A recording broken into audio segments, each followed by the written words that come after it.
Hello everyone, स्वागत है बच्चों आप सबका हमारे इस नए लेक्चर में फंक्शंस के। और जैसा कि आपको पता है कि हम ऑलमोस्ट फंक्शंस के बच्चों कंप्लीशन पर पहुंच चुके हैं। लास्ट लेक्चर में हमने इन्वर्स पर बेस्ड काफ़ी सारे क्वेश्चंस किए थे और इन जनरल भी हमने बहुत सारे सवाल बनाए थे। आज का लेक्चर जो होगा बेटा वो बहुत ही एक्साइटिंग होगा, क्योंकि आज हम फंक्शंस के थ्योरेटिकल पोर्शन पूरा ख़त्म कर देंगे। अपना एक पीरियोडिसिटी वाला पोर्शन बचा है और ट्रांसफॉर्मेशन ऑफ ग्राफ वाला पोर्शन बचा है। तो मैं आज आपको कुछ सवाल भी कराऊंगा और ये दोनों टॉपिक्स की मैं आपको थ्योरी बेटा आज करा दूंगा। और उसके बाद फिर मैंने ऐसा सोचा है कि मैं एक लेक्चर भले 2 घंटे का डेडिकेट करूंगा जो कल आएगा, सिर्फ और सिर्फ फंक्शंस के क्वेश्चन प्रैक्टिस पे, जो एंटायर चैप्टर में काम के और सवाल हैं जो आपको पता होने चाहिए, वो पूरा हम कल करेंगे। लगभग 2 घंटे का वो हम लेक्चर बनाएंगे।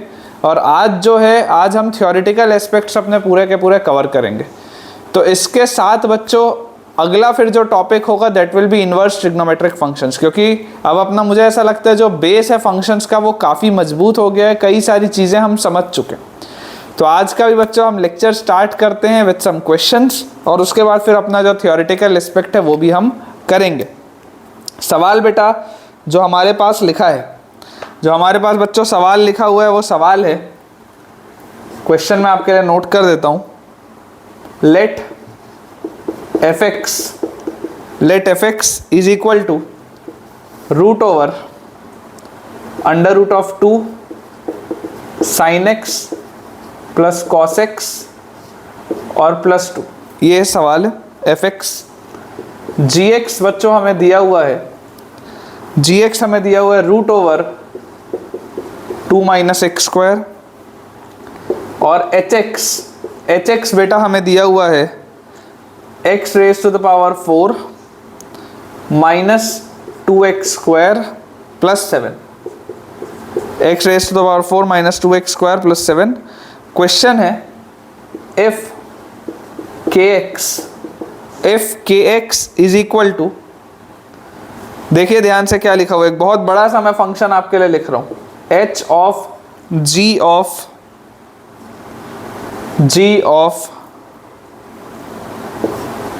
o of x। ये आपके पास बेटा फंक्शन लिखा है, ये आपके पास एक फंक्शन लिखा हुआ है h of g of fx, ठीक है। Is defined, this is defined. तो मुझे बोला जा रहा है find the sum of all the possible integral values in the range of K X. Question बोल रहा है फाइंड द सम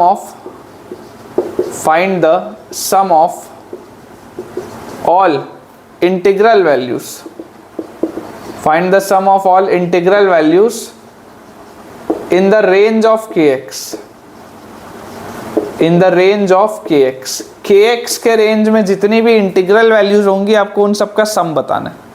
अच्छा सवाल है, इंटीजर टाइप में भी आ सकता है, ऑप्शन में भी आ सकता है, बहुत ही बढ़िया सवाल। और अगेन प्रोफाइल इस तरीके से बनाया गया है कि डिफिकल्ट लगे देख के। तो ये के एक्स जो है, के एक्स का मतलब क्या है, देखो के एक्स आपको लिखा हुआ है h of g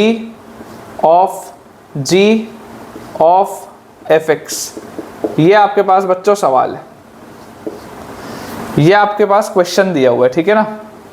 this is your question. इधर एक ब्रैकेट और आ जाएगा, 4 ब्रैकेट खुल रहे हैं, 4 बंद हो रहे हैं, बिल्कुल ठीक। ये आपको बोला गया लिखना है। अब अगर ये लिखने आपको बोला गया है तो यार ये fx सबसे पहले लिखा हुआ है अंदर fx। तो आप तो बच्चों ये मुझे बताओ कि अगर अंदर fx आएगा तो fx की रेंज क्या, क्योंकि हमने कंपोजिट फंक्शन जो बच्चों थ्योरी में पढ़ा है कि अंदर जो फंक्शन डाला जाता है उसमें सिर्फ और सिर्फ उतना हिस्सा अंदर डाल सकते हैं जो बाहर वाले के डोमेन में हो, अदरवाइज तो डिफाइंड ही नहीं होगा फंक्शन। आपको बोला जा रहा है डिफाइंड, मतलब आप अंदर सिर्फ उतना डालोगे जितने में g डिफाइंड है। तो पहले तो आप fx का रेंज बताओ। अगर आप fx का रेंज बताओगे बच्चों तो ध्यान से आप सोचो, ये लिखा हुआ है रूट ओवर रूट 2। अच्छा, ये जो sign X plus cos x लिखा है, sign X plus cos x का तो रेंज हम पढ़ के आए। Sign X plus cos x कहाँ से कहाँ वेरी करता है बेटा, देखो माइनस रूट 2 से प्लस रूट 2 वेरी करेगा। आप पढ़ के आए हो minus root over A square plus B square से plus root over A square plus B square तक वेरी करता है A sine X plus B cos X, आपने पढ़ा है। ट्रिग्नोमेट्री में आप पढ़ के आए, अगर नहीं आता है तो 11th वाला बेटा जो प्लेलिस्ट है उसमें आप देखो। जैसे ये √2 आप इसमें मल्टीप्लाई करोगे तो ये वाली बच्चों जो पूरी चीज है ये वेरी करेगी -2 से 2, और जब आप उसमें बेटा 2 ऐड करोगे तो ये पूरा वेरी करेगा 0 से 4, और उस पूरे का अंडर रूट लगा हुआ है, मतलब जो fx आपका है, fx का रेंज क्या आ गया, 0 क्लोज से 2 क्लोज्ड। fx का बच्चों जो रेंज आपके पास आएगा दैट विल बी 0 क्लोज्ड से 2 क्लोज्ड, ठीक है। अब अगर मेरे पास fx का रेंज आ गया तो आप जरा सोच के देखो, fx को आपने डाला g के अंदर, g के अंदर आपने डाला, तो क्या इस g वाले फंक्शन में पूरा का पूरा 0 से आप 2 डाल सकते हो क्या? नहीं डाल सकते। क्यों नहीं डाल सकते? क्योंकि आप इसका देखो डोमेन निकालो। जैसे ही आप डोमेन निकालोगे बेटा gx का, तो gx के डोमेन के लिए आप बोलोगे 2 - x² should be greater than equal to 0, x² - 2 should be less than equal to 0, तो x बिलोंग्स टू आ जाएगा -√2 से √2। यही इसका डोमेन, इसका डोमेन सिर्फ और सिर्फ यही है। तो अगर ये इसका बच्चों डोमेन है और आपके पास इसकी रेंज आ रही थी 0 से 2, तो आप ये पूरा का पूरा डाल सकते हैं केस में? पूरा का पूरा नहीं डाल सकते। आप g के अंदर क्या डालने वाले हैं? आप g के अंदर बच्चों पुट करने वाले हैं 0 से √2। आप जो फंक्शन, जो वैल्यूज आप अंदर यहाँ पे fx की डाल पाएंगे, वो आप fx की कौन सी वैल्यू डाल पाएंगे? देखिए, आप 0 रख सकते हैं क्योंकि 0 इधर है अवेलेबल, और कहाँ तक आप रख सकते हैं? √2 तक आप रख सकते हैं। क्या ये 2 तक मैं रख सकता हूँ? क्या नहीं रख सकता? क्यों? क्योंकि g(2) तो डिफाइंड ही नहीं है। अगर डोमेन ही √2 तक है तो g(2) तो डिफाइंड ही नहीं है, तो सिर्फ ये वैल्यूज मैं अंदर रख सकता हूँ। g ऑफ दिस थिंग आपको निकालना है, g ऑफ दिस थिंग आपको निकालना है। जो g ऑफ fx लिखा है ना, तो आप fx की कौन सी वैल्यूज यहाँ अंदर रख सकते हैं? 0 से √2। ये सब आप पढ़ के आए हो कंपोजिट फंक्शन में। तो g के अंदर मैं अगर ये वैल्यूज डाल सकता हूँ, तो देखो gx जो फंक्शन है वो क्या है? अगर आप ध्यान से देखेंगे, आपने बेटा कोनिक सेक्शन पढ़ा है, कोऑर्डिनेट ज्योमेट्री, याद करो क्लास 11th में। ये क्या लिखा हुआ है? y² = 2 - x² लिखा हुआ है, या आप इसको लिख सकते हैं x² + y² = 2। सर्कल है, सर्कल है बेटा, ध्यान से देखो, एक सर्कल है जिसका रेडियस कितना है? √2, जिसका रेडियस है √2, इसका रेडियस है बच्चों √2, सेंटर है ओरिजिन पे, और इसमें भी अगर आप बोलेंगे तो y जो है, y सिर्फ और सिर्फ पॉजिटिव होना चाहिए। ध्यान से देखो, y जो है, y = अगर √2 - x² लिखा है, मतलब y सिर्फ पॉजिटिव होना चाहिए, सिर्फ पॉजिटिव होना चाहिए। मतलब ये जो नीचे वाली बच्चों ब्रांच है ना, ये जो नीचे वाली मैंने ब्रांच बनाई है, ये नीचे वाली ब्रांच कब बनती? जब ये पूरा सर्कल होता, जब ये पूरा सर्कल होता। आपको ये ऐसे नहीं दिया इक्वेशन, आपको इक्वेशन ये दिया है, y = √2 - x²। आपका डोमेन सिर्फ -√2 से √2 है, और आपका जो y वैल्यूज ले रहा है वो केवल पॉजिटिव वैल्यूज ले रहा है क्योंकि रूट लगा हुआ है। तो आपके पास सिर्फ यही वाली ब्रांच अवेलेबल है। अब जरा सोच के देखो, इस वाले में देखो, यहाँ पर ये भी क्या होगा? ये भी √2 होगा। आपने g वाले फंक्शन में क्या अंदर पुट किया? 0 से √2। तो जरा सोच के देखो, 0 पर इसकी क्या वैल्यू आ रही है? 0 पर इसकी वैल्यू √2 आ रही है, और √2 पर इसकी क्या वैल्यू आ रही है? 0 आ रही है। ध्यान से देखो, जैसे ही आप g के अंदर 0 रखोगे तो 0 पे इसकी वैल्यू √2 आ रही है, और √2 रखोगे तो √2 पे इसकी वैल्यू क्या आ रही है? 0 आ रही है। आपको दिखाई दे रहा है? ठीक है। तो जब आप ध्यान से सुनिएगा, एकदम ध्यान से सुनिएगा, अगर एक बार पहले पूरा आप एक्सप्लेनेशन सुन लो, थोड़ा भी डाउट आएगा तो पूछ लेना, ठीक है ना? कमेंट से पूछ लेना, नहीं तो वीडियो रिवाइंड करके देखना। देखो ध्यान से, यहाँ पर बेटा आप देख सकते हो कि जब आप g वाले फंक्शन में 0 से √2 वेरी करते हैं, जब आप g वाले बेटा फंक्शन में 0 से √2 वेरी करते हैं, तो आपका y भी कहाँ पर वेरी करता है? देख लो, y भी 0 से √2 में वेरी कर रहे हैं, ये y भी 0 से √2 में वेरी कर रहे हैं। मतलब कि ये जो पूरी चीज होगी g ऑफ fx, तो अगर आप fx को 0 से √2 में वेरी करा रहे हो, तो ये जो पूरा फंक्शन है, ये जो पूरा g ऑफ fx है, ये पूरी चीज भी किस में वेरी कर रही है? 0 से √2 में। देख सकते हो आप, ये पूरी चीज किस में वेरी कर रही है? 0 से √2 में। अब दोबारा देखो क्या लिखा हुआ है? h ऑफ g ऑफ ये वाले g को आप सॉल्व कर लियो। अब एक g और है, h ऑफ g ऑफ, इसके भी अंदर आप क्या डाल रहे हो? 0 से √2 ही आप डाल रहे हो। यही तो ये जो पूरा मैंने सर्कल बनाया, जो 0 से √2 में वेरी कर रहा था, अब ये 0 से √2 वाला किसके लिए काम करेगा? ये बाहर वाले g के लिए। सबसे पहले देखो, fx जो था, एफ एक्स कहाँ से कहाँ वेरी कर रहा था, 0 से 2। एफ एक्स का रेंज था 0 से 2। क्या मैं 0 से 2 पूरा रख सकता था, क्या नहीं रख सकता था? कितना हिस्सा रख सकता था? मैं सिर्फ 0 से √2 रख सकता था। तो जब मैं सिर्फ 0 से √2 रख सकता था तो देखो बाहर का ये जो फंक्शन था एच ऑफ जी ऑफ ये पूरी चीज, ये जब बेटा पूरा था मेरा function h of g of ये पूरी चीज, तो तब मैंने यहाँ पर 0 से √2 रखा, तो ये जो पूरा का पूरा g ऑफ 0 से √2 था, ये जो पूरा g ऑफ 0 से √2 था वो कहाँ मैं मूव कर रहा था, 0 से √2 में। देखो x में भी 0 से √2 में मूवमेंट है, y में भी 0 से √2 में मूवमेंट है।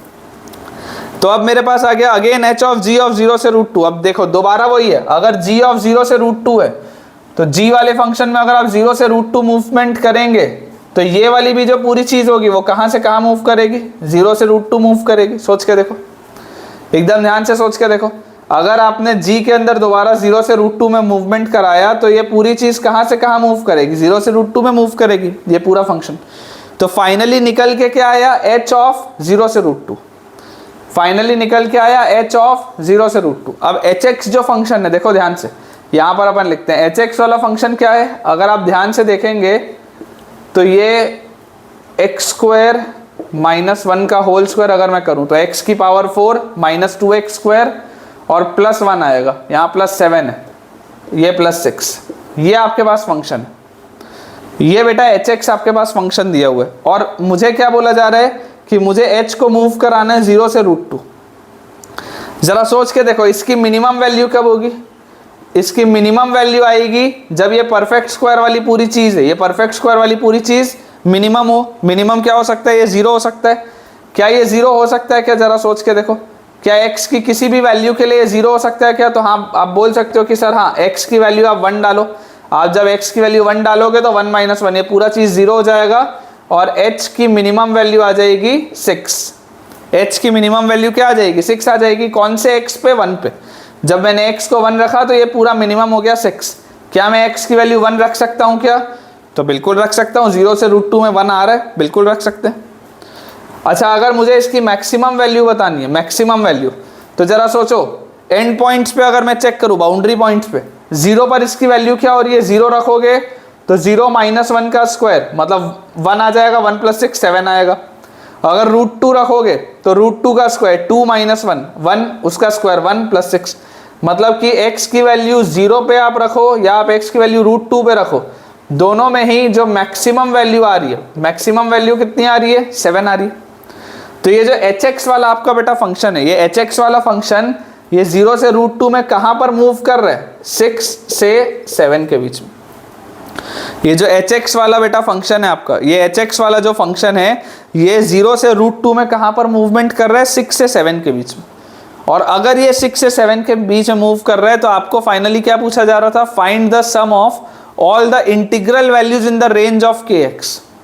इस kx की रेंज में ये जो फाइनली आपने निकाला है, ये क्या निकाला है बेटा, kx निकाला है ना, ये फाइनली आपने क्या निकाला है, दिस इज kx, ये सब आप kx निकाल रहे हैं।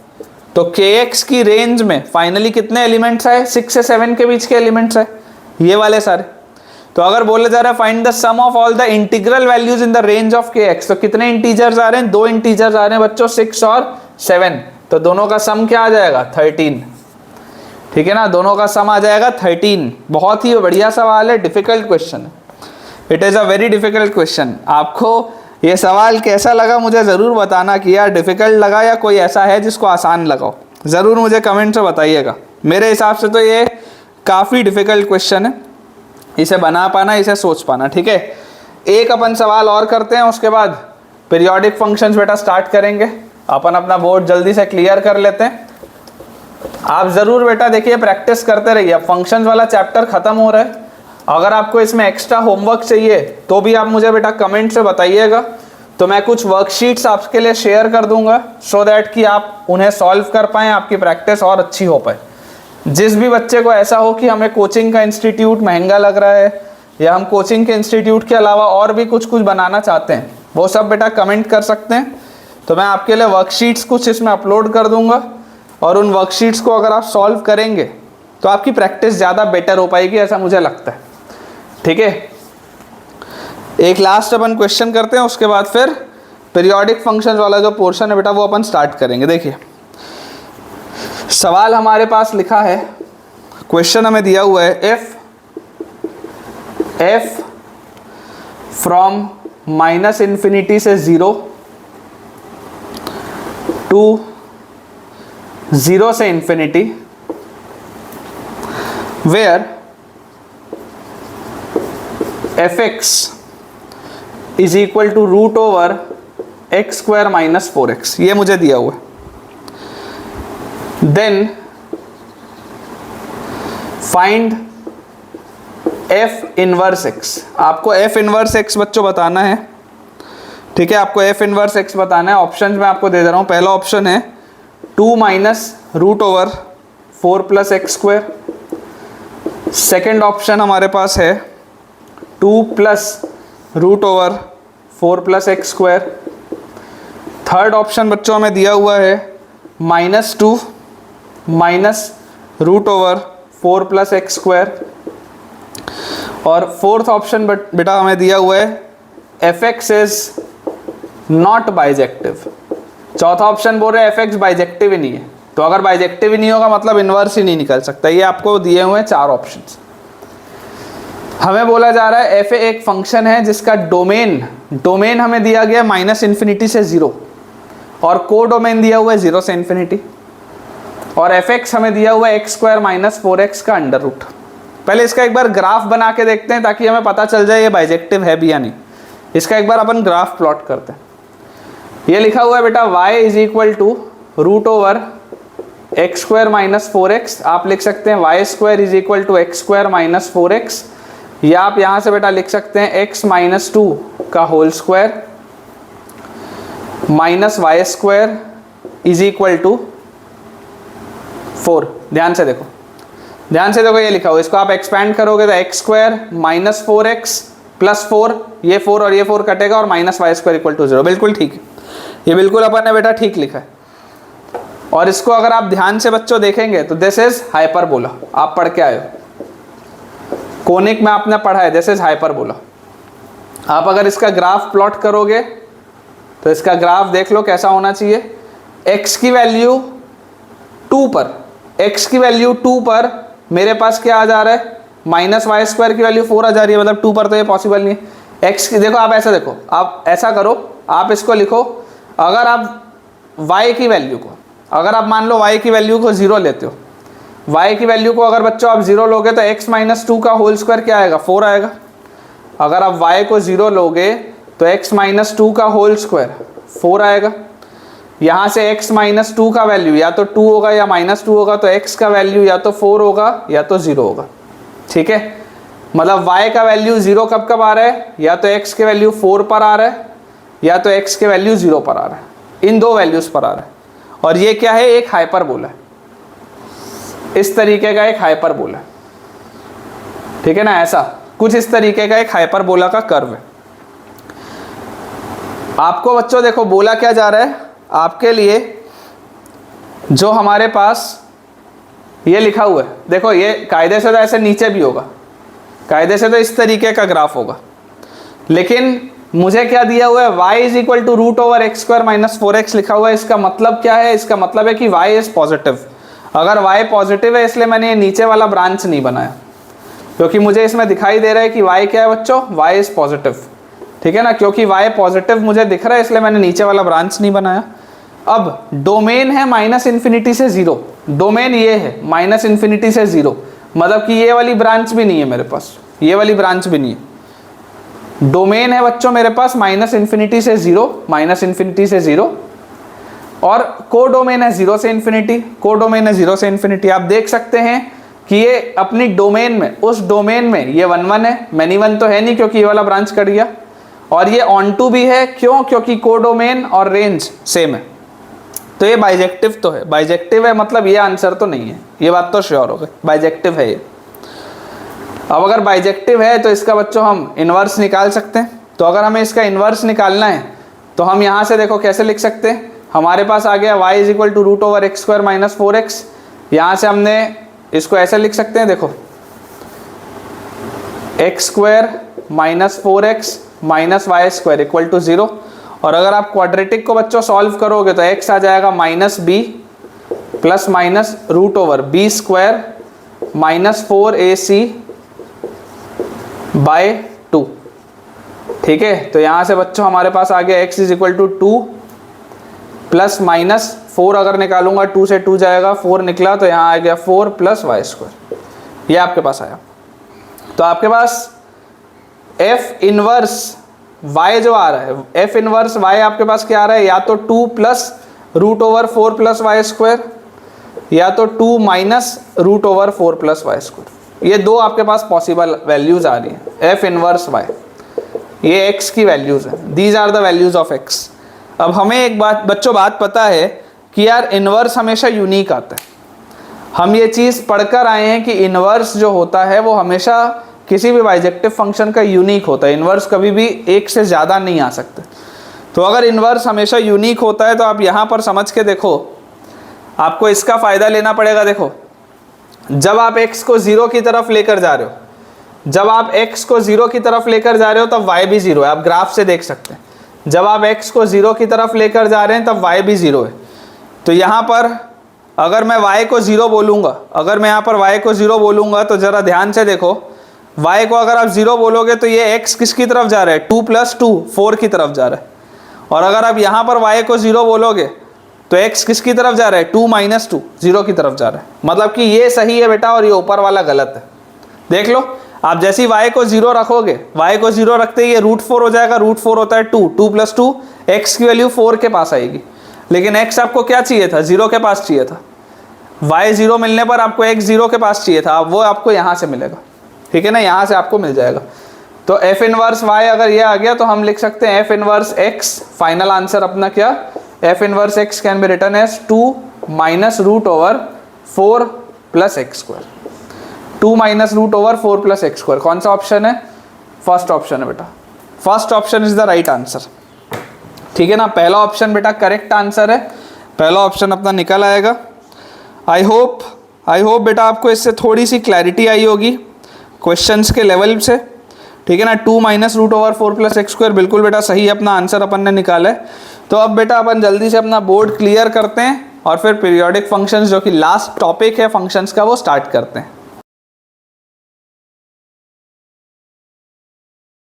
ठीक है बेटा, पीरियोडिक फंक्शंस हमारा लास्ट टॉपिक हम स्टार्ट करते हैं।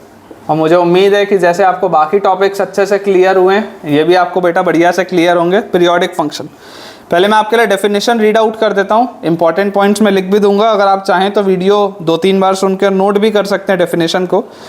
डेफिनेशन बच्चों ये बोलता है कि a function f x is called periodic if there exist a positive number t, if there exists a positive number t, capital T, called the period of the function, आप इसको period बोलेंगे, capital T is called the period of the function, such that f of x plus t is equal to f of x for all values of x within the domain of x, for all x belonging to domain of fx। ठीक है ना, जैसे ये तो बेटा हमने लिख दिया डेफिनेशन। अब डेफिनेशन में आपको समझा देता हूँ कि किसी भी फंक्शन को, कोई भी एक फंक्शन है, मान लो आपके पास fx, आप fx को पीरियोडिक कब बोलोगे, पीरियोडिक का मतलब क्या है, पीरियोडिक का मतलब होता है कि वो एक जैसा दिख रहा है या नहीं, वो कितने इंटरवल के बाद अपने आप को रिपीट कर रहा है। जैसे कि आपने बच्चों जब पढ़ा था क्लास 11th में ट्रिग्नोमेट्री, तो ट्रिग्नोमेट्री में आप ग्राफ पढ़ते हैं और ग्राफ आप पढ़ते हैं साइन एक्स का, कॉस एक्स का, टैन एक्स का, कॉट एक्स का, सेक एक्स का और कोसेक एक्स का। वहाँ पर हम बच्चों ये चीज़ देखते हैं कि यार साइन का जो पीरियड होता था वो 2 पाई होता था, मतलब हर 2 पाई के इंटरवल के बाद साइन का ग्राफ रिपीट करता था। कॉस का जो पीरियड होता था वो भी 2 पाई होता था, लेकिन टैन का पीरियड पाई होता था। याद करो, टैन एक्स का ग्राफ हर पाई इंटरवल के बाद अपने आप को रिपीट करता था। कॉट पाई होता था, सेक 2 पाई होता था और कोसेक भी 2 पाई होता था। ये आप पढ़ के आए, ये आपको क्लास 11th के अपने नॉलेज से पता है कि यार पीरियड क्या होता है। पीरियड मतलब कि कितने कितने इंटरवल के बाद रिपीटिशन होगा। जैसे हम अगर साइन की बात करें, हम अगर बच्चों साइन की बात करें, इस तरीके का ग्राफ है। अब ये जो लिखा है मैंने, ये जो मैंने ड्रॉ किया है, ये 0 है, ये पाई है, ये 2 पाई है। अब आप देख सकते हैं कि यही पिक्चर कॉपी पेस्ट होते रहेगी बार बार, यही पिक्चर कॉपी पेस्ट होते रहेगी, इसके पहले भी और इसके बाद में भी, ये सेम पिक्चर। तो ये होता है बेटा इनका पीरियड। पीरियड एक सिंपल सा मतलब है कि वो कितने समय बाद रिपीट होगा या कितने समय बाद उसका सेम बिहेवियर होगा, एक ही बात है। तो आपको बोला जा रहा है कोई भी एक fx फंक्शन को मैं पीरियोडिक कब बोलूंगा, it will be called a periodic function जहां पर t will be greater then 0 और t को आप बोलेंगे पीरियड, उसका पीरियड है। जैसे sin x के लिए t क्या होगा, 2 पाई होगा, cos x के लिए t क्या होगा, 2 पाई होगा। ये उनका पीरियड है कि उतने के बाद वो रिपीट कर रहे हैं। जैसे अगर वो रिपीट कर रहे हैं तो हर t इंटरवल के बाद आपको सेम चीज मिलेगी।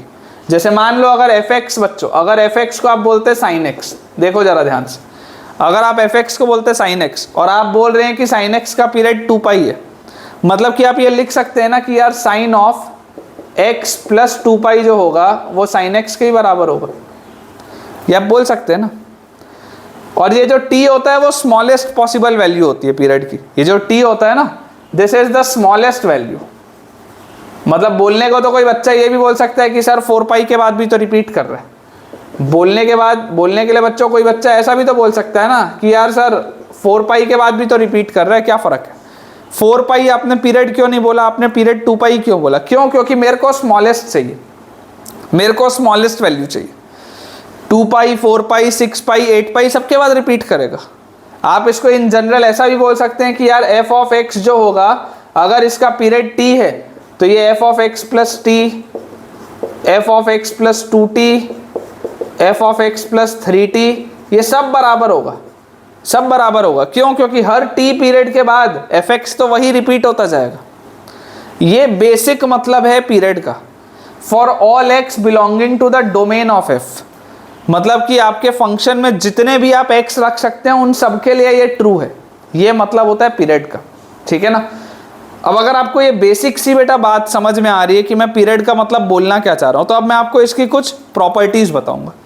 मैं आपके लिए 1 या 2 प्रॉपर्टीज़ डिराइव करूंगा और बाकी की अगर आप चाहें तो या तो आप मेरी बात मान सकते हैं कि भैया ऐसा होगा, या आप चाहें तो खुद भी उसको डिराइव करके देख सकते हैं। मैं आपको 1-2 करके दिखाता हूँ। अपन उसमें अननेसेसरी अपना टाइम खराब नहीं करेंगे, क्योंकि अपने को सवालों को भी बनाना है ना। बोर्ड एग्जाम के लिए वो सब होता है काम का, अपने लिए उतना इंपॉर्टेंट नहीं है। बोर्ड एग्जाम के लिए अपन देखेंगे, उस समय भले आप लोग के लिए एक आध क्रैश कोर्स करेंगे ताकि आप लोग 1 शॉट में अपने पूरे चैप्टर्स निपटाएं बढ़िया से, ठीक है ना। तो ये हो गया बच्चों पीरियोडिक फंक्शन। आई होप आपको बेसिक समझ में आया होगा। अब इसकी हमें प्रॉपर्टीज पढ़नी है और उसके बाद हमें देखना है कि इस पर सवाल कैसे बनते हैं। तो मैं आपको सबसे पहले थ्योरी जो मैंने आपको बता दी कि इसकी थ्योरी क्या है, और ये भी आपको मैंने बता दिया कि ग्राफ किस तरीके से अपने आप को मिमिक करता है या रिपीट करता है। प्रॉपर्टीज अगर हम देखें, properties of periodic function, properties, तो पहली प्रॉपर्टी क्या है? पहली प्रॉपर्टी बच्चों ये है कि आप जरा सोच के देखो कि अगर आपके पास fx एक फंक्शन है जिसका पीरियड t है, मान लो आपके पास fx एक फंक्शन है जिसका पीरियड t है, तो फंक्शन की वैल्यू 0 पर जो भी होगी, फंक्शन की वैल्यू 0 पर जो भी होगी, मैं ये नहीं बोल रहा हूं कि फंक्शन की वैल्यू 0 पर 0 है, फंक्शन की वैल्यू 0 पर जो भी होगी वही वैल्यू फंक्शन की 0 प्लस t में भी होगी, वही वैल्यू फंक्शन की 0 माइनस t में भी होगी, वही वैल्यू फंक्शन की 0 प्लस 2t में भी होगी। ऐसा बोल सकते हैं। अगर मतलब जितना भी इसका डोमेन होगा, for all x in the domain of f, जितना भी उसका डोमेन होगा सब में ही अगर आप t पीरियड के बाद रोटेशन करते जाएंगे, अगर आप t पीरियड के बाद देखते जाएंगे तो आपको सेम वैल्यूज मिलेंगी। तो पहली प्रॉपर्टी आप क्या बोल सकते हैं कि f ऑफ 0 जो होता है वो f ऑफ t और f ऑफ माइनस t के बराबर होता है। f ऑफ 0 जो होता है वो f ऑफ t और f ऑफ माइनस t के बराबर होता है, provided t is the period, ठीक है ना, provided t is the period. दूसरा, inverse of a periodic function does not exist, बिल्कुल सही बात है। Inverse of a periodic function inverse of a periodic function does not exist. एक periodic function का बच्चों जो इनवर्स होता है वो एग्जिस्ट नहीं करता। इसका क्या मतलब है ना? इसका मतलब बेटा ये है कि आपको ये बात समझनी चाहिए कि एक पीरियोडिक फंक्शन तो क्या होता है, मैनी वन होता है। बहुत सारी ऐसी एक्स की वैल्यूज़ होती हैं जिनके लिए आपका फंक्शन सेम वैल्यूज़ लेता है। आपने ये पढ़ा ही है कि साइन एक्स जो है या कॉस एक्स जो है या टेन एक्स जो है, जितने भी ट्रिग्नोमेट्रिकल फंक्शंस हमने पढ़े हैं वो सारे के सारे बच्चों जो ट्रिग्नोमेट्रिकल फंक्शंस थे वो क्या थे, पीरियोडिक थे। और याद करो मैंने आपको थ्योरी में लिखाया भी था कि वो सब के सब क्या हैं, मैनी वन है। और आप इन्वर्स किसका ले सकते हैं, आप इन्वर्स ले सकते हैं सिर्फ और सिर्फ बाइजेक्टिव फंक्शंस का। Bijective functions are always one one, ठीक है ना। तो ये बात भी बहुत इजी है कि inverse of a periodic function does not exist. Inverse उसका एग्जिस्ट ही नहीं करता पीरियोडिक फंक्शन का। इसके बाद थर्ड पॉइंट है ना, ये सबको प्रूव करने की जरूरत नहीं है, ये आसान है। थर्ड पॉइंट है बेटा every constant function, every constant function, जितने भी कांस्टेंट फंक्शन होते हैं, every constant function is always periodic, is always periodic. Every constant function is always periodic with no fundamental period, with no fundamental period. इसका क्या मतलब है कि आप इसके लिए अलग से, आप इसके लिए अलग से बेटा कोई पीरियड डिफाइन नहीं कर सकते। कोई भी आप कांस्टेंट फंक्शन पकड़ो, मान लो आपने लिखा f x is equal to 4। अब f x is equal to 4 का ग्राफ कैसा होगा, ये अगर एक्स एक्सिस है ये वाई एक्सिस है तो यार ये होगा एफ एक्स इक्वल टू 4। ये अगर 4 वाला लाइन है तो यही होगा एफ एक्स इक्वल टू 4। ये वाई एक्सिस है आपका ये। अब अगर ये एफ एक्स इक्वल टू 4 वाली लाइन है तो ये तो हर जगह एक ही जैसी दिख रही है ना। इसके लिए आप अलग से बच्चों इसका पीरियड डिफाइन नहीं कर सकते क्योंकि ये हर जगह सेम ही वैल्यू है। कोई ऐसी पर्टिकुलर चीज़ नहीं है जो कॉपी पेस्ट हो रही है, ये हमेशा ही सेम है। तो इसके लिए आप कोई भी फंडामेंटल पीरियड बोल नहीं सकते, बहुत ईजी है। अब जो मैं लिख रहा हूँ, अब जो मैं प्रॉपर्टी लिख रहा हूँ उसमें सवाल बनते है ना। अब अगली जो 2-3 हम प्रॉपर्टीज लिखेंगे बेटा उनमें क्वेश्चन बनते। फोर्थ वाला है कि अगर एफ एक्स का पीरियड टी है, अगर एफ एक्स का बच्चों पीरियड टी है तो 1/fx and under root of F x का भी पीरियड टी ही होगा। दोनों का ही पीरियड टी होगा। 1/fx का भी पीरियड टी होगा और under root of F x का भी पीरियड टी होगा। इसको मैं आपके लिए आसानी से डिराइव भी कर देता हूँ, कोई बहुत बड़ी बात नहीं है, लेकिन इस पे सवाल बनता है। इसको समझाने का एक तरीका और है। इमेजिन करो, इमेजिन करो बच्चों, अगर मैं आपको ये बोलता कि यार आप तो ऐसा करो, साइन एक्स का पीरियड देखो क्या था, साइन एक्स का पीरियड 2π था। अब अगर साइन एक्स का पीरियड 2π था तो साइन एक्स का रेसिप्रोकल, साइन एक्स का रेसिप्रोकल 1/sin x, इसका भी पीरियड 2π होना चाहिए। और 1/sin x क्या था, कोसेक एक्स था। और ये बात बिल्कुल सही भी है कि हम तो पढ़ के आए कोसेक एक्स का पीरियड क्या होता है, 2π होता है। बहुत ईजी है ये सोच पाना। अगर आप इसको ढंग से मान लीजिए प्रूव करना चाहें तो बेसिक डेफिनेशन क्या होती है पीरियोडिसिटी की, कि यार अगर पीरियड t है तो f of x plus T F x के बराबर होगा। This is the basic definition. ये एकदम सबसे बेटा सरल डेफिनेशन यही है कि अगर आपको पीरियोडिसिटी की बात की जा रही है तो यार f of x plus T जो होगा वो एफ एक्स के बराबर होगा। ये बेसिक है सबसे। तो अपन देखो, अगर इसको मान लो बेटा प्रूव करें, ठीक है ना, अपन इसको अगर प्रूव करें तो मैं आपके यहाँ पे लिख देता हूँ, ये 1/fx एक फंक्शन है, मान लो ये 1/fx इज gx, ठीक है ना। gx जो फंक्शन है दैट इज 1/fx। आपसे पूछा जा रहा है कि इसका पीरियड क्या है, आपसे पूछा जा रहा है कि इस फंक्शन का पीरियड क्या है, इस gx वाले फंक्शन का पीरियड क्या है। मान लेते हैं इसका पीरियड है लेट अस से अल्फा, लेट अस से इसका पीरियड है अल्फा, ठीक है। तो आप क्या बोलोगे कि यार g of x plus alpha जो होगा वो gx के बराबर होना चाहिए। थ्योरी तो यही बोलती है, ठीक है ना। मैं आपको ये दो करके दिखा दे रहा हूँ, आगे कि आप चाहो तो कर सकते हो, चाहो तो मान सकते हो कि यार ठीक है ना, कोई मतलब जबरदस्ती का टाइम वेस्ट नहीं करेंगे।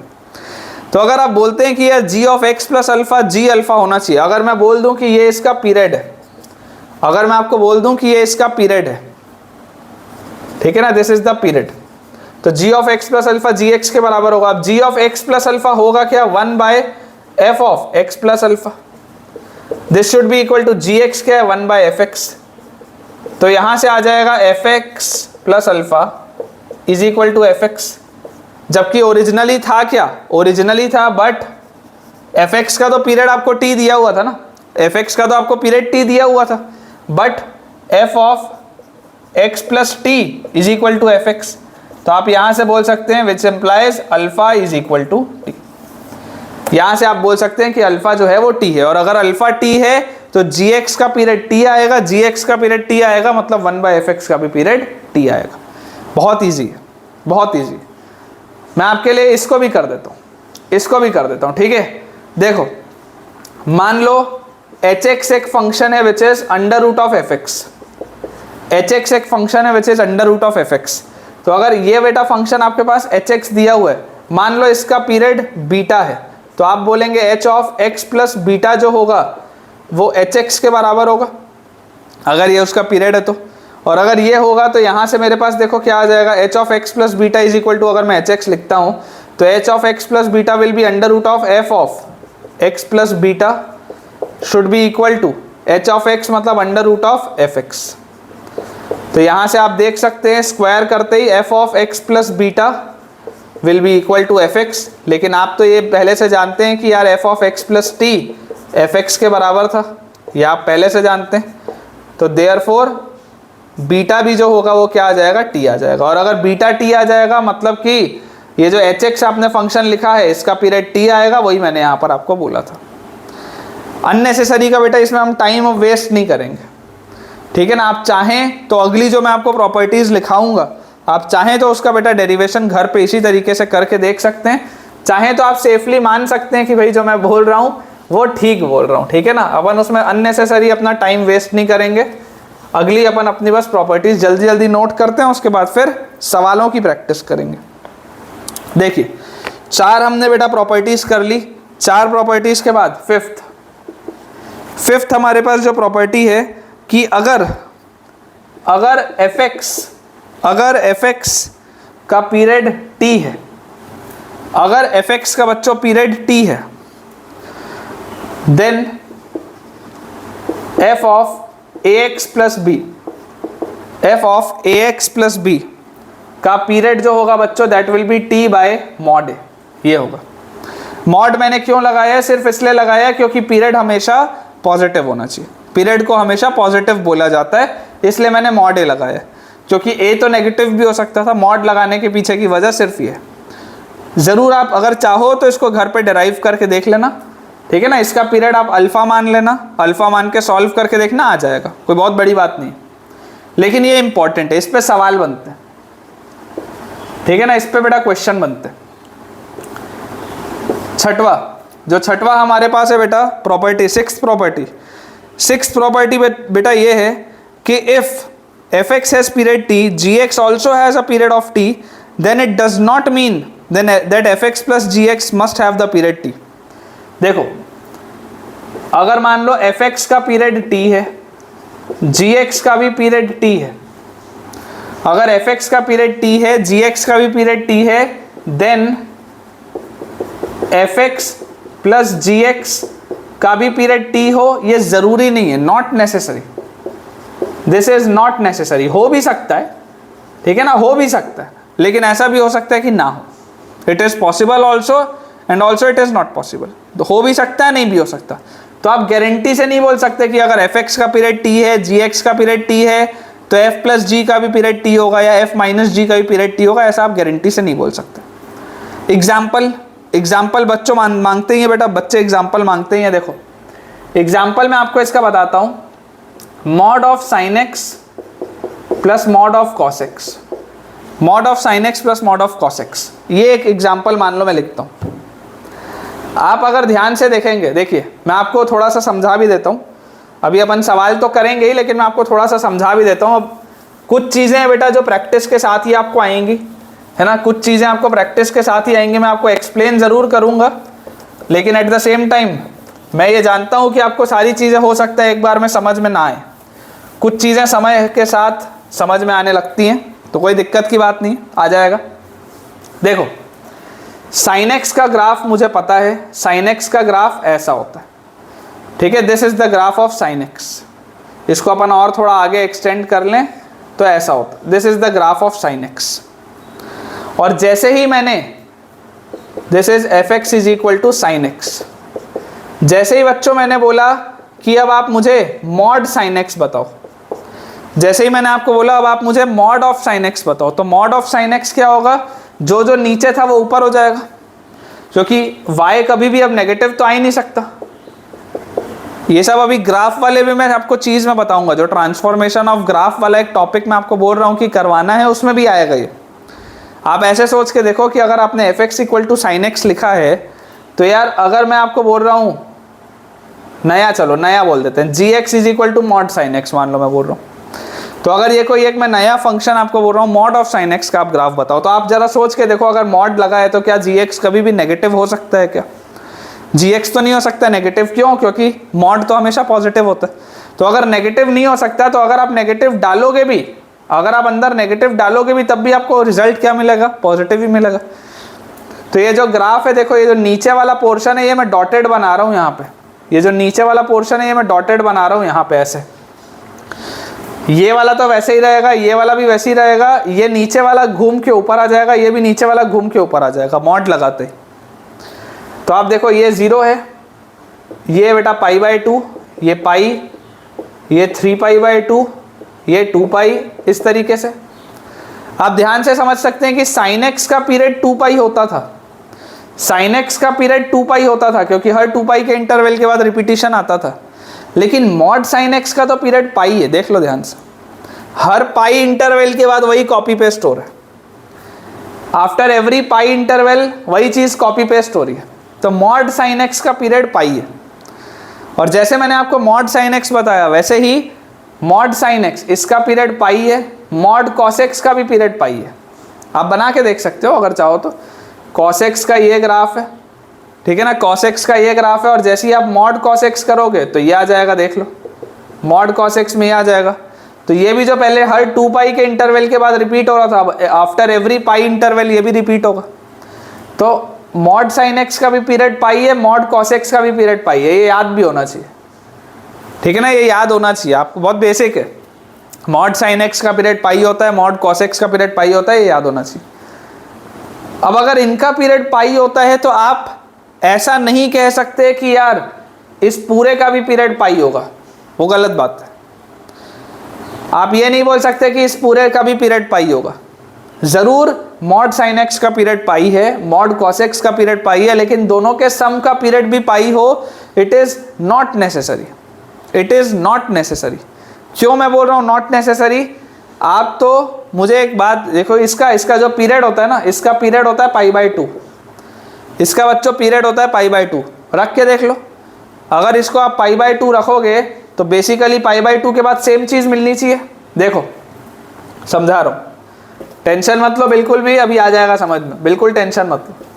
देखो ध्यान से, मान लो अगर एफ एक्स एक फंक्शन होता mod sine X plus mod cos x, मान लो ये एक फंक्शन होता, तो आपको देखकर क्या लगता? आपको देखकर लगता कि यार इसका पीरियड पाई, इसका पीरियड पाई, तो पूरे का पीरियड पाई होना चाहिए। आप बोलते हैं कि सर एफ एक्स जो ये पूरा फंक्शन है इसका पीरियड पाई होना चाहिए, ऐसा देख के लगता है, लेकिन है नहीं, इसका पीरियड पाई बाई 2 है। चेक कर लो, अगर इसका पीरियड पाई बाई 2 होगा तो f of x plus pi by 2 F x के बराबर आना चाहिए। अगर F of x plus pi by 2 F x के बराबर आ गया, इसका मतलब पाई बाई 2 इसका पीरियड है। रखो यहाँ पर, देखो आप जैसे इसमें रखोगे तो mod of sine X plus pi by 2 plus mod of cos x plus pi by 2, ये आएगा, है ना, LHS ये आएगा। यहाँ से देखो क्या आ गया, sine of 90 plus theta, sine of 90 plus theta is cos theta, तो मॉड कॉस एक्स आ गया, plus mod of cos of 90 plus theta, cos of 90 plus theta is minus sine theta, तो माइनस साइन एक्स आ गया। ये वापस वही तो आ गया, mod cos x plus mod sine x, क्योंकि मॉड के अंदर माइनस लगाओ या प्लस लगाओ कोई फर्क तो पड़ता ही नहीं। तो ये जो mod sine X plus cos x था, ये वही mod cos x plus sign x तो आ गया। ये क्या लिखा हुआ है? एफ एक्स ही तो लिखा हुआ है। तो यहाँ से आप क्या बोल सकते हैं कि F of x plus pi by 2 अगर एफ एक्स के बराबर आ गया, इसका मतलब इसका पीरियड क्या है? इसका पीरियड पाई बाई 2 है। इसका पीरियड पाई नहीं है। तो मेरी जो 6th प्रॉपर्टी थी, जो 6वीं वाली बेटा प्रॉपर्टी थी, वो क्या बोलती थी? वो ये बोलती थी कि अगर fx एक फंक्शन है जिसका पीरियड t है, अगर gx एक फंक्शन है जिसका पीरियड t है, तो ज़रूरी नहीं है, ये ज़रूरी नहीं है कि fx प्लस gx का भी पीरियड t हो। It is not necessary. हो भी सकता है, लेकिन ऐसा ज़रूरी नहीं है कि होगा ही। ठीक है, तो ये बेटा जो अभी मैंने आपको ये किया है, ये वाली चीज़, ये बहुत एक इंपॉर्टेंट क्वेश्चन भी है। ये एक इंपॉर्टेंट क्वेश्चन भी है, बच्चे अक्सर इसका सवाल का जवाब गलत दे देते। साइन एक्स का पीरियड 2 पाई होता है, लेकिन मॉड साइन एक्स का पीरियड पाई होता है। कॉस एक्स का पीरियड 2 पाई होता है, लेकिन मॉड कॉस एक्स का पीरियड पाई होता है। और mod of sine X plus cos x, mod of sine X plus mod of cos x, इसका अगर आप पीरियड बोलेंगे तो ऐसा लगता है देख के कि पाई होगा, लेकिन इसका पीरियड होता है पाई बाय 2। ठीक है ना, इंपॉर्टेंट है, गलतियां होती हैं, इसलिए आपको मैं थोड़ा सा ज़्यादा इस पर जोर दे रहा हूँ। इसके बाद लास्ट एक प्रॉपर्टी हम और करते हैं, फिर हम कुछ बेटा क्वेश्चंस की प्रैक्टिस करेंगे। एक लास्ट में आपको प्रॉपर्टी और बता देता हूँ, उसके बाद बच्चों अपन क्वेश्चंस की आज प्रैक्टिस करेंगे, है ना। पीरियोडिक फंक्शन में थ्योरी इतनी है, बस एक आखिरी पॉइंट और बचा है, उसके बाद थ्योरी हमारी खत्म हो जाएगी। ग्राफ वाला एक छोटा सा पोर्शन है, अगर आज समय मिला क्वेश्चंस के बाद तो कर लेंगे, नहीं तो अगले लेक्चर में वो भी कर लेंगे। ठीक है ना, कोई बहुत बड़ी बात नहीं है, ज़्यादा नहीं बचा अब। Last property, property 7th, if fx and gx are periodic then fx plus gx need not be periodic। अगर fx periodic है, अगर gx भी periodic है, तो ऐसा बिल्कुल भी ज़रूरी नहीं है कि fx plus gx periodic हो। This is not necessary, this is not necessary। हो भी सकता है और ऐसा भी हो सकता है कि ना हो, ज़रूरी नहीं है। ठीक है ना, हो भी सकता है, लेकिन ऐसा भी हो सकता है कि ना हो। जैसे मान लो मैं आपको बोलता हूँ fx को आप ले लो बेटा sin x, ठीक है, पीरियोडिक है, 2 पाई का पीरियड है। gx आप ले लो बेटा fractional part of x। Fractional part of x याद करो, पढ़े हो आप, मैंने आपको पढ़ाया फ्रैक्शनल पार्ट फंक्शन बच्चों जो होता है पीरियोडिक होता है, और इसका पीरियड होता है, इसके लिए पीरियड होता है 1, क्योंकि हर 1 इंटरवल के बाद याद करो, इस तरीके का आपके पास रिजल्ट आता था, इस तरीके का बच्चों आपके पास ग्राफ आता था, याद करो, ये हर 1 इंटरवल के बाद ये सेम आपका ग्राफ रिपीट होता जाता था। तो ये भी पीरियोडिक है और इसका पीरियड 1 है, ये भी पीरियोडिक है और इसका पीरियड 2 पाई है, लेकिन अगर आप दोनों का सम कर दोगे ना, तो दोनों का सम पीरियोडिक नहीं होगा, दोनों का सम कुछ और ही होगा, जो भी होगा, लेकिन पीरियोडिक नहीं होगा, ये बात श्योर है।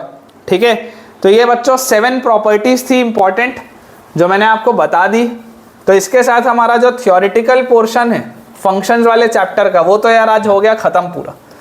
अब कुछ कुछ बेसिक्स बचे हुए हैं, जैसे मैंने आपको एक बार फंक्शनल इक्वेशन जब मैं आपको पढ़ा रहा था, तब फंक्शनल इक्वेशन जब मैं आपको पढ़ा रहा था, तब मैंने आपको बोला था कि इसमें कुछ इंपॉर्टेंट नोट पॉइंट्स है, वो मैं आखिरी में बताऊंगा। तो यार देखो मैंने याद रखा हुआ है, ठीक है ना, अपन वो कल के लेक्चर में वो भी करेंगे। जितनी भी चीज़ें हैं बाय टुमारोज लेक्चर हम सारी की सारी चीज़ें फिनिश कर देंगे बेटा, और फिर परसों वाले लेक्चर से हम इन्वर्स वाला पोर्शन स्टार्ट करेंगे। कल का लेक्चर भले हमारा लंबा बने, लेकिन अपन उसको बढ़िया से, जितने क्वेश्चंस मुझे लगते हैं और इम्पॉर्टेंट है, जो जो थ्योरेटिकल पॉइंट इम्पॉर्टेंट है, सब कुछ हम करेंगे। अब अपन इस पर बेस बेटा कुछ क्वेश्चंस बनाते हैं, ताकि थोड़ा सा हमारा कमांड और आ पाए। आपको बेटा पीरियड बताना है, find the period, find the period, ठीक है ना, आपको पीरियड बताना है। पहला फंक्शन मेरे पास है fx equal to cos of, fx is equal to cos of 2x by 3 minus sine of 4x by 5। इसमें एक कंसेप्ट अभी और आएगा, वो मैं आपको बताऊंगा। fx is equal to cos of 2x by 3 minus sine of 4x by 5।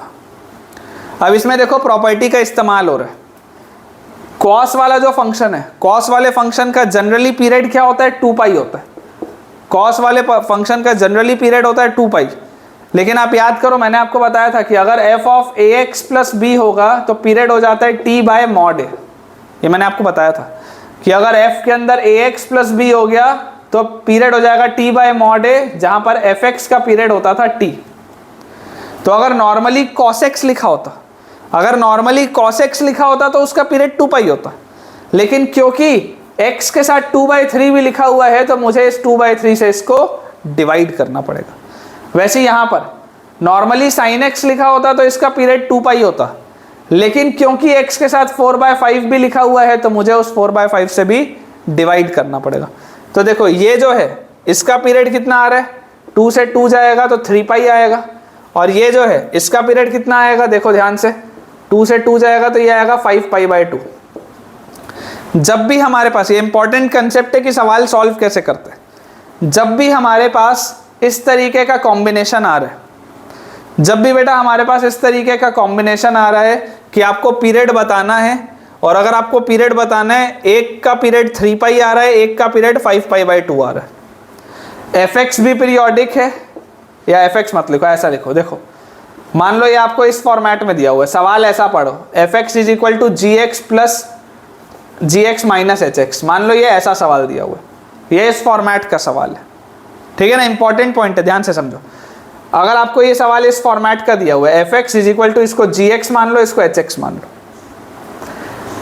fx आपको बोला जा रहा है पीरियोडिक है, gx भी पीरियोडिक है, hx भी पीरियोडिक है, तो आप gx का पीरियड अगर t1 है, hx का पीरियड अगर t2 है, ध्यान से सुनो, gx का पीरियड अगर t1 है, hx का पीरियड अगर t2 है, तो fx का जो पीरियड होगा, fx का पीरियड जो होगा that will B LCM of t1 and t2।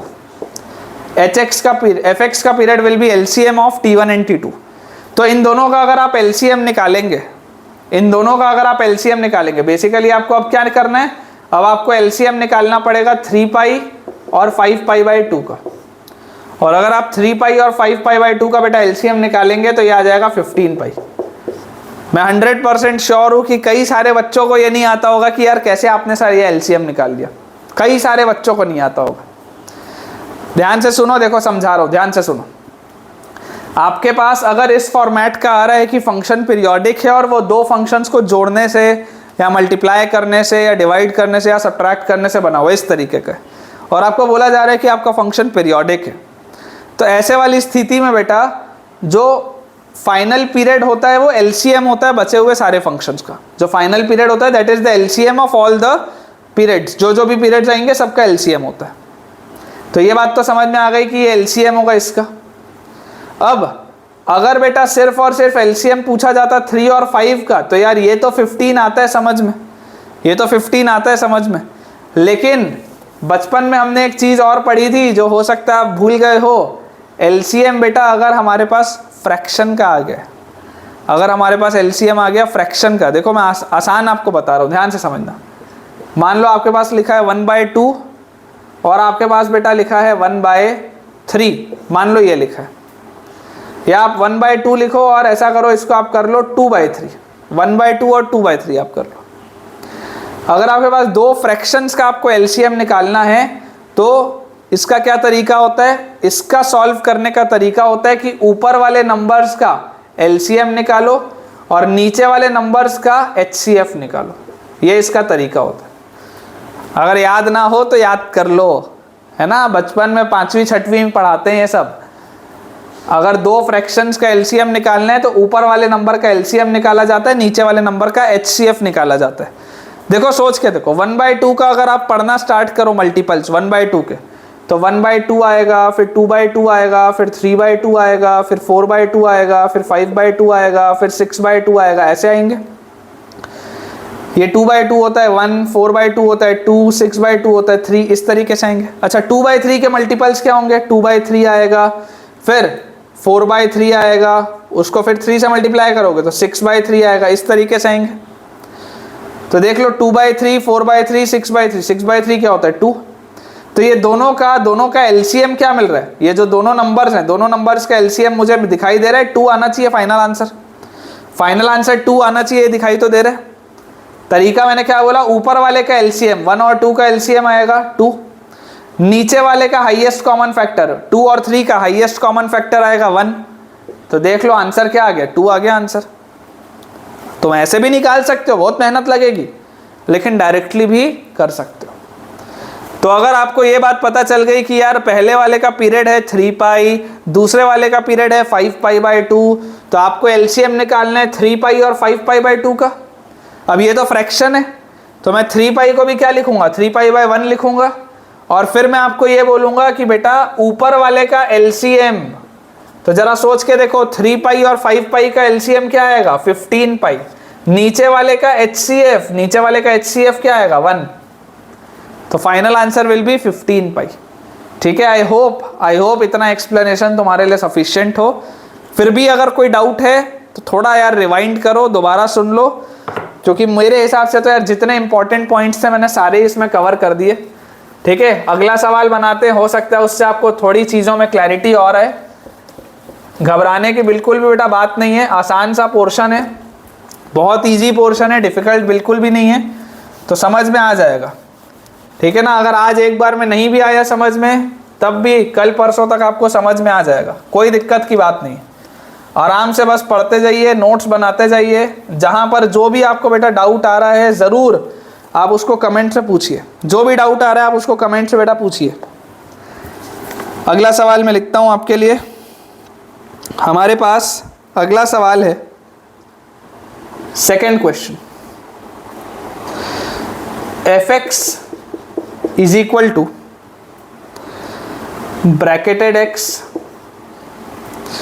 Plus bracketed 2x plus bracketed 3x से लेकर ब्रैकेटेड nx तक, ये हमारे पास लिखा है। और उसके बाद लिखा हुआ है minus n into n+1/2 into x, ये सवाल है। और ब्रैकेटेड फंक्शन है, ये ग्रेटेस्ट इंटीजर फंक्शन है दिया हुआ है। अब मुझे पता है कि यार ब्रैकेटेड फंक्शन तो नहीं होता था पीरियोडिक, ब्रैकेटेड फंक्शन तो अलग होता था, उसमें तो अलग अलग वैल्यूज मिलती थी, सेम वैल्यूज तो नहीं मिलती थी। लेकिन मैं ब्रैकेटेड x को क्या लिख सकता हूँ, x माइनस फ्रैक्शनल x लिख सकता हूँ। ब्रैकेटेड 2x को मैं क्या लिख सकता हूँ, 2x माइनस फ्रैक्शनल 2x लिख सकता हूँ। ब्रैकेटेड 3x को 3x माइनस फ्रैक्शनल 3x लिख सकता हूँ। और इस तरीके से ब्रैकेटेड nx को nx माइनस फ्रैक्शनल nx लिख सकता हूँ। और minus n into n+1/2 into x तो वैसे का वैसा ही है, ये तो वैसे का वैसे ही है। अब देखो ये वाले जो टर्म्स हैं, ये x, 2x, 3x से लेकर nx तक, ये क्या पूरा का पूरा एक अरिथमेटिक प्रोग्रेशन लिखा हुआ है। और अगर इन सब में से आप x कॉमन ले लो तो अंदर लिखा हुआ है 1 + 2 + 3 से लेकर n तक। और उसके बाद लिखा हुआ है minus fractional x minus fractional 2x minus fractional 3x, और इस तरीके से लेकर माइनस फ्रैक्शनल nx तक। और लास्ट में minus n into n+1/2 x तो वैसे का वैसे ही। 1 से n तक का सम क्या होता है, n इंटू n+1/2 x, ये लिखा है। इन सब में से अगर मैं माइनस कॉमन ले लूं तो अंदर क्या बचेगा, इन सब में से अगर हम माइनस कॉमन लें तो अंदर बचेगा fractional x plus fractional 2x plus fractional 3x से लेकर फ्रैक्शनल nx तक आएगा बच्चों। और लास्ट में ये जो लिखा है minus n into n+1/2 into x, देखो ध्यान से, ये पूरी चीज इस पूरी चीज से तो कट जाएगी। तो मेरे पास अब ये लिखा हुआ है, ये पूरी चीज रिड्यूस होके इसमें आ गई। मुझे क्या पता है, मुझे ये पता है कि फ्रैक्शनल पार्ट जो फंक्शन होता है वो तो पीरियोडिक होता है। अब आपके पास देखो फ्रैक्शनल ऑफ x है तो इसका पीरियड तो 1 होगा, लेकिन पूरे फ्रैक्शनल का पीरियड 1 होता है, लेकिन क्योंकि इसके आगे 2 आ गया तो मुझे 2 से डिवाइड करना पड़ेगा। याद करो t/mod a, इसका पीरियड आ जाएगा 1/3, और वैसे ही लास्ट वाले का पीरियड आ जाएगा 1/n। तो मतलब कि अगर इतने सारे अलग अलग फंक्शंस को ऐड करके आपने एक बड़ा फंक्शन बनाया है तो आपके पास एलसीएम जो आना चाहिए, एलसीएम आपको किसका किसका निकालना है, 1, 1/2, 1/3, 1/4 से लेकर 1/n तक का, इन सब का आपको एलसीएम निकालना है। अब इन सब का एलसीएम क्या होगा, इन सब का एलसीएम होगा बच्चों, अगर आप ध्यान से देखेंगे तो इन सब का एलसीएम क्या आएगा, इन सब का एलसीएम आएगा ऊपर वालों का एलसीएम, तो ऊपर वालों का तो एलसीएम 1 है, नीचे वालों का हाईएस्ट कॉमन फैक्टर वो भी 1 है, तो फाइनली इस पूरे का जो पीरियड आएगा वो final period will be 1। Final जो बच्चों पीरियड आएगा दैट विल बी 1, ठीक है ना, इसका पीरियड विल बी 1, ठीक है। कुछ बच्चे हो सकता है ये सोच रहे हो कि सर ये माइनस का क्या हुआ, ऐसे भी कुछ लोग हो सकते हैं जो ये सोच रहे हो सर ये माइनस का क्या हुआ, माइनस कहाँ गया। तो बेटा माइनस से फर्क कहाँ पड़ रहा है यार पीरियड को, आप चाहे साइन 2x लिखो, सॉरी आप चाहे साइन x लिखो, आप चाहे माइनस साइन x लिखो, पीरियड तो 2 पाई रहेगा।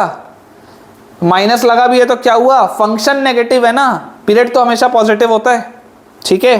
फंक्शन बच्चों नेगेटिव हो सकता है लेकिन पीरियड तो हमेशा पॉजिटिव होता है, इस बात को हमको याद रखना है, ठीक। इसको अपन बेटा क्लियर करते हैं, अगला सवाल अपन बनाते हैं, ठीक है। काफ़ी बच्चों अच्छे अच्छे अपने पास क्वेश्चंस हैं और आपको मैं प्रैक्टिस भी करा ही रहा हूँ, आप देख ही रहे हैं कि हमने काफ़ी बढ़िया से फंक्शन वाले लेक्चर को डील किया है। और आप बिल्कुल भी ये मत सोचें कि यार हमारा सिलेबस ऐसे में ख़त्म नहीं होगा, इतना धीरे धीरे चलेगा तो आपका सिलेबस हो जाएगा, उसके लिए आप मत चिंता करिए। जो काम के चैप्टर्स हैं उसमें थोड़ा सा ज़्यादा एम्फेसिस करना ज़रूरी है, बाकी सिलेबस आपका हो जाएगा, उसमें कोई भी इशू नहीं। अगला हमारे पास बेटा सवाल है, आपको बताना है fx is equal to cos of sine x का पीरियड।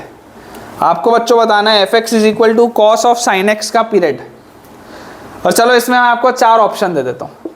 पहला ऑप्शन है इसका पाई, दूसरा ऑप्शन है इसका पाई/2, तीसरा ऑप्शन है बच्चों इसका 2 पाई, चौथा ऑप्शन आप ले लो इसका 2 पाई/3 ले लो, ऐसा ले लो, चलो कुछ भी रख लो।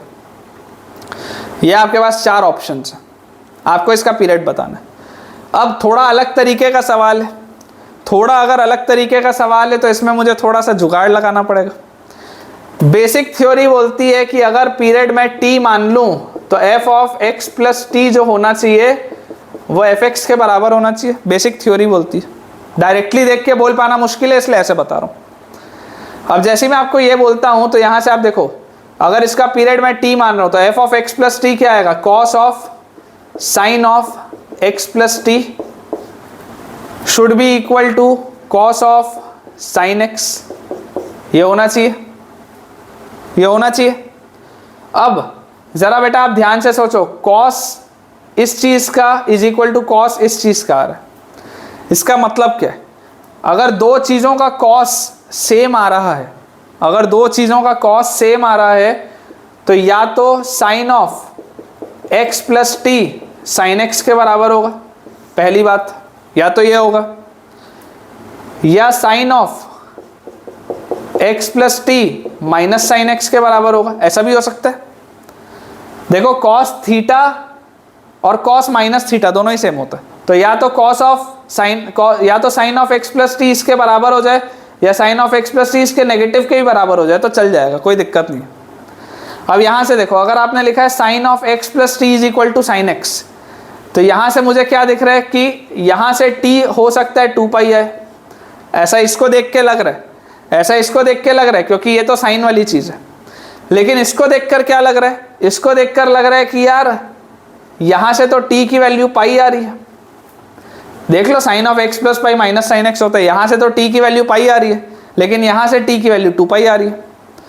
अब यहाँ पर तुम फंसोगे, तो यहाँ पर तुमको क्या सोचना पड़ेगा, यहाँ पर बच्चों तुमको सोचना पड़ेगा कि यार अगर पीरियड t है और अगर t के बाद रिपीटिशन हो रहा है तो 2t 3t 4t सबके बाद रिपीटिशन होगा, क्योंकि अगर स्मॉलेस्ट इंटरवल t है तो फिर तो आप t का कोई भी मल्टीपल लो सबके बाद रिपीटिशन होगा। तो मैं आपको ये बोलता हूँ कि यार आपको 2 पाई भी मिल रहा है, आपको पाई भी मिल रहा है। आप तो ऐसा करो, आप एक बार पाई रख के देखो कि क्या आ रहा है, एक बार आप पाई रख के देखो। तो f of x plus pi अगर आप लिखेंगे f of x plus pi, तो x प्लस पाई में बच्चों क्या आ जाएगा, cos of sine of x plus pi, तो यहाँ से आ जाएगा कॉस ऑफ साइन, देखो sine of 180 plus theta, sine of 180 plus theta is minus sine theta, तो ये आ गया माइनस साइन एक्स, और cos of minus theta is cos theta, तो ये आ गया cos of sine X. Same चीज़ आ गई, सेम चीज़ आ गई। इसका मतलब कि इसका पीरियड इज पाई। इसका मतलब क्या है, इसका पीरियड है पाई। ठीक है, इस तरीके से बच्चों आप चीजें सॉल्व कर सकते हैं। ठीक है ना, बहुत इजीली आप इस तरीके से बेटा चीजों को सॉल्व कर सकते हैं, इसमें कोई भी दिक्कत नहीं है। आपको बिल्कुल भी बेटा इसमें टेंशन लेने की जरूरत नहीं है। ठीक है ना, बच्चों को ऐसे सवालों में देखो जनरली कंफ्यूजन होता है, लेकिन आपको इसमें बिल्कुल भी कंफ्यूज होने की, बिल्कुल भी थोड़ा भी टेंशन लेने की कोई भी ज़रूरत नहीं है। एक लास्ट बेटा अपन क्वेश्चन और करते हैं, क्योंकि मुझे ऐसा लग रहा है कि आज का लेक्चर काफ़ी लंबा नहीं तो हो जाएगा। तो एक लास्ट अपन क्वेश्चन और करते हैं, फिर अपन अपना आज का लेक्चर वाइंड अप करेंगे। एक लास्ट क्वेश्चन मैं लिखूँ उसके पहले थोड़ा अपन अपना बोर्ड यार क्लियर कर लें। आई होप आपको थोड़ी सी अब यार चीज़ें समझ में आ रही होंगी। बेसिक आपको फंडामेंटल जो डेफिनेशन है पीरियोडिसिटी का वो भी समझ में आ गया होगा। ठीक है, एक लास्ट क्वेश्चन अपन बेटा करते हैं। देखो अगला सवाल उसी का सिमिलर सवाल है। F x is equal to sine of cos x. मान लो ये है f x is equal to sine of cos x. पिछले में कॉस ऑफ साइन एक्स था, पीरियड पाई आ गया। ऐसा मत सोच लेना इसका भी पीरियड पाई आ जाए, हो भी सकता है, हो सकता है ना भी आए। तो देखो अगर साइन ऑफ कॉस एक्स लिखा हुआ है तो जरा ध्यान से सोचो, अगर इसका पीरियड मैं टी मानूं, अगर इसका बेटा मैं पीरियड टी मानूं तो f of x plus t will be equal to F x. मतलब कि sine of cos of x plus t should be equal to sine of cos x. अब दो चीज़ों का साइन सेम आ रहा है, दो चीज़ों का साइन सेम आ रहा है, इसका मतलब कि या तो cos of x plus T cos x के बराबर होगा, ऐसा हो सकता है, ये पॉसिबल है। और क्या हो सकता है, या तो cos of x plus t pi minus cos x के बराबर है, ऐसा भी हो सकता है, sine of 180 minus theta sine theta होता है। या और क्या हो सकता है कि यार cos of x plus T हमारे पास आ जाए 2 पाई प्लस कॉस एक्स, या तो ऐसा आ जाए, क्योंकि sine of 2 pi plus theta भी साइन थीटा होता है। कुछ भी हो सकता है इनमें से। अब ध्यान से देखो, अगर आप लिखते हैं cos of x plus t is equal to cos x, तो यार यहां से तो टी क्या आ रहा है, 2 पाई आएगा। Cos of x plus T को बेटा अगर आप कॉस एक्स बोलेंगे तो यहां से मेरे पास टी क्या आ जाएगा, 2 पाई आ जाएगा। सोच के देखो ध्यान से, 2 पाई आ जाएगा। पाई तो आप लिख नहीं सकते, गड़बड़ हो जाएगा। अगर आप इधर भी देखें तो इधर भी अगर बेटा आप देखोगे तो आपके पास यहाँ पर ये पाई वाली चीज़ आ गई, यहाँ पर ये 2 पाई वाली चीज़ आ गई। सॉल्व करोगे तो अटकेगा सवाल। अगर आप सॉल्व इसको करेंगे बेटा तो ये कहीं ना कहीं फंसेगा जाके, क्योंकि ये तो अब यहाँ पर एक रियल नंबर आ गया पाई। आप ऐसा करो, देखो मेरे हिसाब से अगर मेरा पीरियड 2 पाई आ रहा है, आप एक बार पहले 2 पाई रख के देखो। ऐसे वाले सवालों में जनरली कन्फ्यूजन होता है, इसलिए मैं आपको बता रहा हूँ। आप एक बार इसमें 2 पाई रख के देखो। आप अगर इसमें 2 पाई रखेंगे तो f of x plus 2 pi क्या आ जाएगा, sine of cos of x plus 2 pi. और यहाँ से क्या आ गया, sine of cos of x plus 2 pi क्या होता है, कॉस एक्स होता है। तो ये तो वही रिलेशन आ गया वापस। तो 2 पाई तो है ही पीरियड, उसमें कोई प्रॉब्लम नहीं है। एक बार आप ऐसा करो, पाई रख के भी देख लो। आपको 2 पाई में अगर डाउट लग रहा है, आप एक बार पाई भी रख के देख लो कि यार पिछले वाले में पाई के लिए सेटिस्फाई हो गया था, इसमें होगा या नहीं, क्योंकि 4 ऑप्शंस तो आपको दिखेंगे ही हमेशा। अगर आप पाई के लिए इसको रख के देखोगे तो देखो sine of cos of x plus pi आएगा, और जैसे ही आप ये बोलेंगे तो sine of cos 180 plus theta, तीसरा क्वाड्रेंट कौन सा होता है, माइनस कॉस एक्स, और sine of minus cos x is minus sine cos x. ये तो अलग हो गया, ये साइन कॉस एक्स था, ये माइनस साइन कॉस एक्स हो गया। इसका मतलब पाई तो इसका पीरियड नहीं है, 2 पाई इसका पीरियड जरूर है लेकिन पाई इसका पीरियड नहीं है। ठीक है, तो आई होप बेटा आपको चीजें क्लियर हो रही होंगी।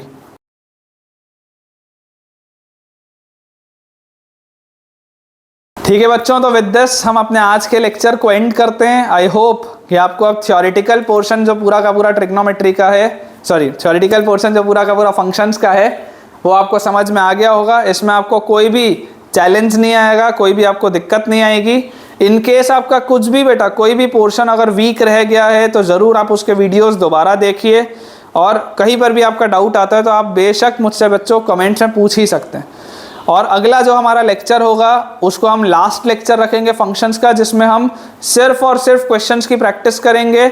और जो छोटा छोटा सा पोर्शन मेरा रह गया जैसे कि ग्राफ का ट्रांसफॉर्मेशन हो गया या फंक्शनल इक्वेशन में कुछ इंपॉर्टेंट पॉइंट्स हो गए, उस तरीके की चीज़ें हम उसमें कर लेंगे with in half an hour. और फिर पूरा का पूरा 1.5-2 घंटा हम क्वेश्चंस की प्रैक्टिस करेंगे ताकि हमारी प्रैक्टिस बहुत बढ़िया से हो पाए, हमारे सारे के सारे कंसेप्ट अच्छे से क्लियर हो पाए। एक स्पेशल रिक्वेस्ट है बच्चों आप सबसे कि अगर आपको अच्छे से फंक्शन समझ में आया है तो एक अपना जेन्युइन फीडबैक ज़रूर मुझे आप शेयर करिएगा, क्योंकि ये फंक्शंस पहला चैप्टर है जो मैंने आपको अभी क्लास 12th का पढ़ाया है और आज टेक्निकली हमारा ये थ्योरेटिकल पोर्शन ख़त्म हुआ है। तो जो भी आपका एक जेन्युइन फीडबैक है आप ज़रूर मुझे बताइएगा कि आपको सारी की सारी चीज़ें बढ़िया से समझ आई हैं या नहीं है, या कुछ और सुधार की ज़रूरत है। Thank you.